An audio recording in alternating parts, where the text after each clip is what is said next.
Ce mercredi 18 février 2026, l'Église catholique romaine a célébré le mercredi des cendres, marquant l'entrée officielle dans le temps fort du carême. En Konsamba, les cloches des paroisses ont retenti dès les premières heures de la matinée, appelant les fidèles à un profond moment de recueillement, de pénitence et de conversion. Tu es poussière et tu retourneras dans la poussière. C'est Genèse 3, verset 19. Ou encore, convertis-toi, change ta vie et crois à l'évangile. C'est Marc chapitre 3 verset 16.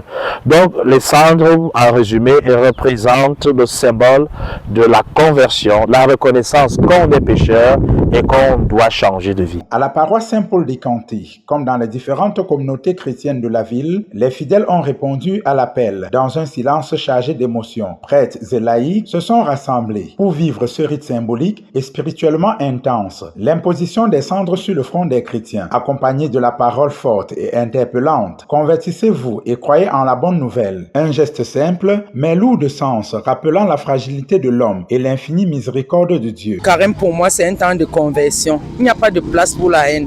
Qu'on change nos cœurs, qu'on ouvre nos cœurs à l'amour de nos frères et de nos sœurs. Parce que tout est vanité, réflexion.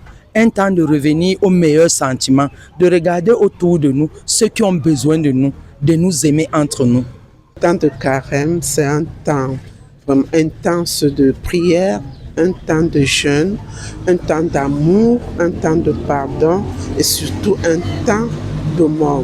Dans leur homélie, les prêtres ont exhorté les fidèles à vivre ce temps, non pas comme une simple tradition, comme une véritable transformation intérieure. Voici le temps de carême, un temps de conversion, un temps de conversion pour devenir des justes.